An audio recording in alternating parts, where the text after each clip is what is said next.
La cara del Satán. Seguimos recorriendo las porciones de la Torá correspondientes al libro de Números. Y esta semana arribamos a la Parashá que comprende los capítulos 16, 17 y 18 del Sefer Bamidbar.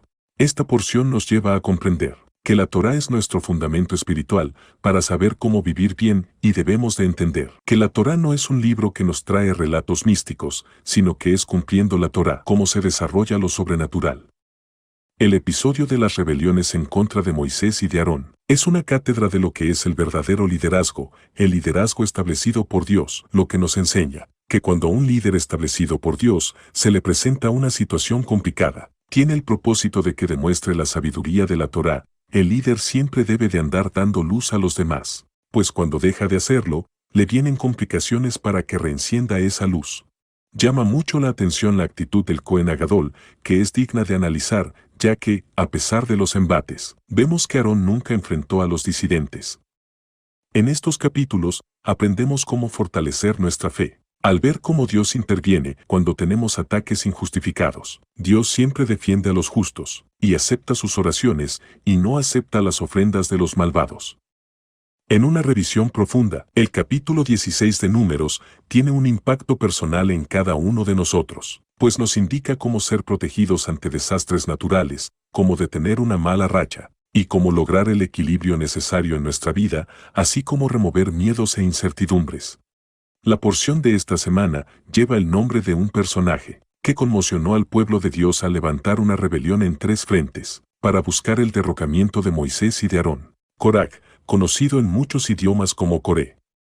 ¿Quién es este tipo cuyo nombre significa calvo? Coré, hijo de Ishar, de la tribu de Leví, sobrino de Emrem y primo de Miriam, Aarón y Moisés.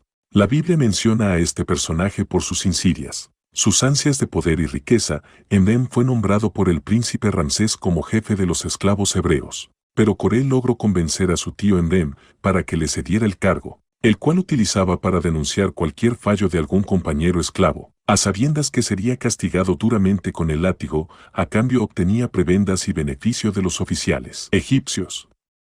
Fue la única persona que el día que Aarón presentó ante el pueblo a su hermano Moisés, como el libertador enviado por Dios para sacar a Israel de la esclavitud egipcia, dudó de Aarón, de Moisés y del mismo Dios. Coré culpó a Moisés durante las plagas, hostigando al pueblo en su contra, por los castigos que imponía el faraón, dudando del poder de Dios, e intentando que el pueblo no siguiera los preceptos que Dios le enviaba a Moisés. Además de la Biblia, la historia misma nos muestra a Coré haciendo un pacto con la reina de Moab.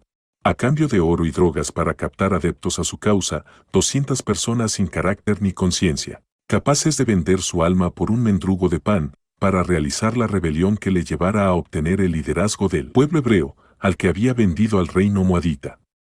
Conociendo ya la clase de personaje, vamos a profundizar más en sus entrañas.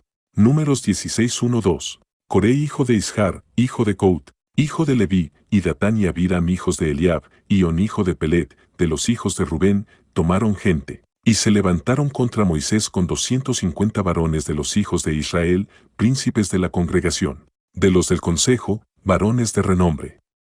Este término de varones de renombre en hebreo es Ansha Hashem, y lo encontramos en Génesis 6:4. Había gigantes en la tierra en aquellos días, y también después que se llegaron los hijos de Dios a las hijas de los hombres, y les engendraron hijos. Estos fueron los valientes que desde la antigüedad fueron varones de renombre, es decir, a Coré y sus cómplices. Se les reconoce exactamente con el mismo término con el cual se le conoce a los hijos de los ángeles caídos, los hijos del diablo. El tema va más allá de un calificativo. El tema va a lo que parece ser una cadena de tétricas coincidencias. La historia es conocida. Los ángeles liderados por Azazel bajaron al monte Hebrón e hicieron pacto de no volver a Dios. Se rebelaron contra Dios, y Coré hizo exactamente lo mismo. Números 26:9.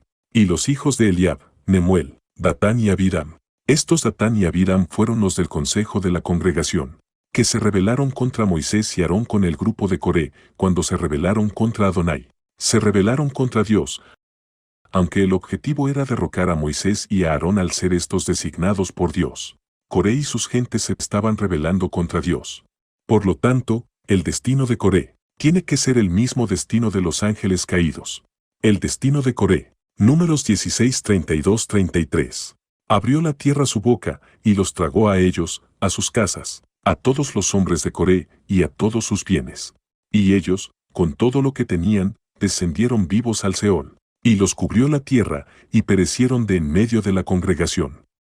La palabra Seol, en el diccionario Strong, es la palabra H7585, y se refiere a un lugar subterráneo donde hay reclusos, o sea, Coré llegó vivo a un lugar subterráneo donde hay reclusos. ¿Quiénes son estos reclusos? Judas 1:6. Y a los ángeles que no guardaron su dignidad, sino que abandonaron su propia morada, los ha guardado bajo oscuridad, en prisiones eternas, para el juicio del gran día. Entonces de entrada, Coré y los suyos bajaron vivos al lugar donde están los ángeles caídos, y que también están vivos. Ahora la pregunta es, ¿aún siguen vivos, y qué hacen? Para poder responder a esto, tenemos que ubicar en dónde se encuentran. Ya sabemos que en un lugar subterráneo, pero, ¿geográficamente se podría saber dónde están? La palabra oscuridad en el Nuevo Testamento es la palabra griega sopos, y es traducida de la palabra hebrea afaela, que se comprende como una nube densa, pero a la vez también se refiere a empujar, impulsar. La Torá se conoce como luz y como verdad. Salmo 119, 105. Lámpara es a mis pies tu palabra, y lumbrera a mi camino. Salmo 119, 160. La suma de tu palabra es verdad, y eterno es todo juicio de tu justicia.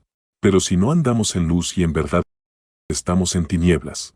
Primera de Juan 1:6. Si decimos que tenemos comunión con Él, y andamos en tinieblas, mentimos, y no practicamos la verdad. Entonces ya con estas bases, ¿en qué parte del mundo se ha promovido históricamente el oscurantismo? ¿Qué institución ha ocultado históricamente la verdad bíblica?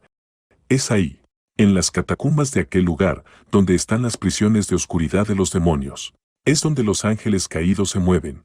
Es donde el pensamiento de Coré está vivo, porque es ahí donde se rebelan contra Dios. La Parashá de Koraj es como una secuela del episodio de los 10 espías, que impusieron su criterio para no tomar su heredad de la tierra prometida.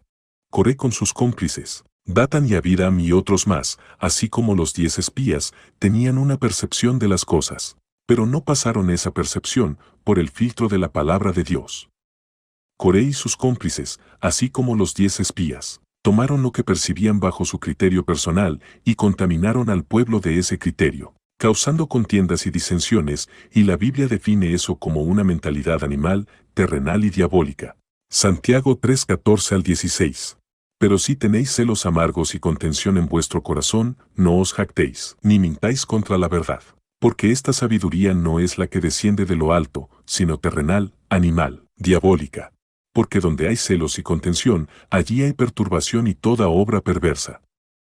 Esto es exactamente lo que sucedió, tanto con los 10 espías como con Coré y su gente. Al actuar bajo su propio criterio, sin tomar en cuenta lo que Dios había dicho, causaron contención, perturbación y actuaron perversamente.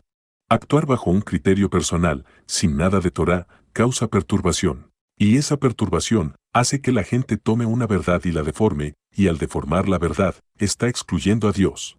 Y eso es aborrecerle. Los espías dijeron, ciertamente esta tierra fluye leche y miel, pero no podemos conquistarla. Aunque Dios ya les había dicho muchas veces que Él se las daría y que Él mismo echaría a los que habitaban ahí. Predominó el criterio de ellos. Con Coré pasó exactamente lo mismo. Él dijo, todos somos pueblo santo. Y Dios habita en medio de todos. Pero es el pueblo el que tiene que elegir a sus líderes. Aunque fue Dios quien eligió a Moisés y a Aarón, predominó el criterio de Coré y sus secuaces. ¿Y cuál fue el resultado en ambos casos? Los espías y los que le siguieron murieron en el desierto. A Coré y su familia se los tragó la tierra. A sus cómplices Dios los quemó vivos. Y a los que lo siguieron les cayó una enfermedad mortal. Esa es la importancia de que todo lo que sucede en nuestra vida debe pasar por el filtro de la Torá. Y eso es lo que causa la oración del Mesías. Juan 17, 14 al 17. Yo les he dado tu palabra, y el mundo los aborreció, porque no son del mundo, como tampoco yo soy del mundo. No ruego que los quites del mundo, sino que los guardes del mal. No son del mundo, como tampoco yo soy del mundo. Santifícalos en tu verdad, tu palabra es verdad.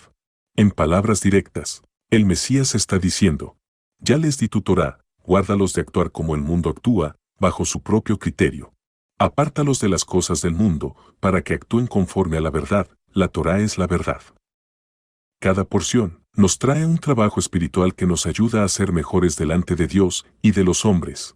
Y el trabajo de esta semana es lo que el Mesías nos ha enseñado.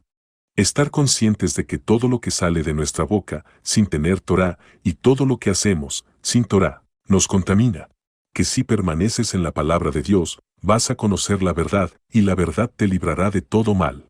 Que el Señor te ha dado su Torá, para guardarte del mundo y sus afanes. Que su palabra es verdad. No te quedes en tu realidad, la realidad hoy es, y mañana cambia, la realidad es engañosa. Porque cada quien la vive de manera diferente, pero la verdad es, y ya, la verdad no hace víctima a nadie. Llevar nuestras percepciones al filtro de la Torá es conocer la verdad, y eso atrae solo cosas buenas. Porque es para que te vaya bien. Aceptar la verdad es aceptar a Dios. Porque su palabra es la verdad. Y en su palabra está su presencia.